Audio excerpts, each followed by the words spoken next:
മാറ്റം ചില പത്രങ്ങൾ മാധ്യമങ്ങൾ വലിയ ആഘോഷമാക്കിയിട്ടുണ്ട്.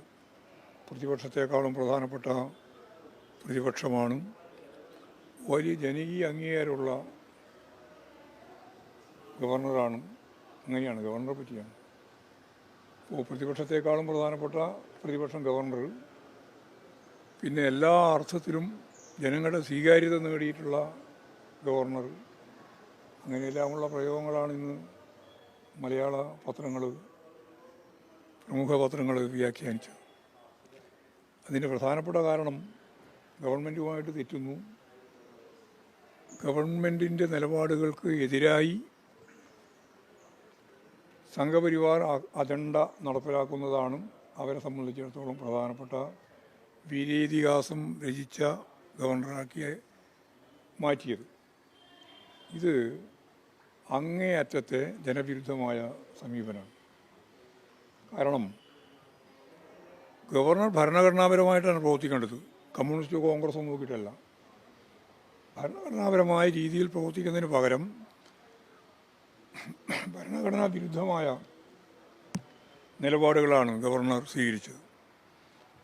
നിയമസഭ പാസ്സാക്കുന്ന നിയമങ്ങൾക്ക് അംഗീകാരം കൊടുക്കാതിരിക്കുക, സുപ്രീം കോടതി ഇടപെടുമ്പോൾ അതൊരു തരത്തിലും പിന്നീട് പൊങ്ങാത്ത രീതിയിൽ ഇന്ത്യ യൂണിയൻ പ്രസിഡന്റിലേക്ക് അയക്കുക തുടങ്ങിയ ഇതേവരെ കേട്ടുകേൾവിയില്ലാത്ത രീതിയിലുള്ള ഭരണഘടനാ വിരുദ്ധമായ സമീപനമാണ് ഗവർണർ സ്വീകരിച്ചിട്ടുള്ളത് എന്ന് അന്നും ഇന്നും നാളെയും നിലവിലുള്ള ഗവർണറെ സംബന്ധിച്ചിടത്തോളം പരാതി കേരളത്തിലുണ്ട്. അതിനെ വെള്ളപൂശാൻ വേണ്ടി, മഹത്വവൽക്കരിക്കാൻ വേണ്ടിയുള്ള ശ്രമമാണ് ചില മാധ്യമങ്ങൾ നടത്തിയിട്ടുള്ളത്. അത് തികച്ചും കേരള വിരുദ്ധമായ സമീപനമാണ് എന്നാണ് എനിക്ക് പറയാനുള്ളത്. പുതിയ ഗവർണർ വന്നിരിക്കുന്നു. ഇപ്പോൾ BJP ആണ് നോമിനേറ്റ് ചെയ്യുന്നത്. പരമ്പരാഗത RSS BJP സംവിധാനത്തെ അടിസ്ഥാനപ്പെടുത്തിയിട്ടാണ് ഗവർണറെ തീരുമാനിക്കുന്നത്.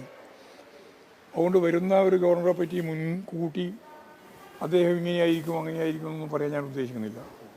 ഭരണഘടനാപരമായി പ്രവർത്തിക്കണം. ഭരണഘടനാപരമായ പ്രവർത്തനം എന്ന് പറയുമ്പോൾ ഇപ്പോഴും ചില മാധ്യമങ്ങൾ പറയാൻ ശ്രമിക്കുന്നത് ഇനി ഗവർണർ കൂടി വന്ന് ഇടതുപക്ഷ ജനാധിപത്യ മുന്നണി ഗവൺമെൻറ്റുമായി ചേർന്ന് മുമ്പോട്ടേക്ക് പോകുന്ന അവസ്ഥ വരുമോ എന്നപറ്റി ആലോചിച്ചുകൊണ്ടിരിക്കുകയാണ്. അങ്ങനെയാണ് വേണ്ടത്. അതല്ലേ ഭരണഘടനാപരമാണ് കേരളത്തിലെ ഗവൺമെൻറ്, ഭരണഘടനാപരമാണ് ഗവർണർ. അവർ ഭരണഘടനാപരമായ രീതിയിൽ, അതാണ് യോജിപ്പിൻ്റെ അടിസ്ഥാനം.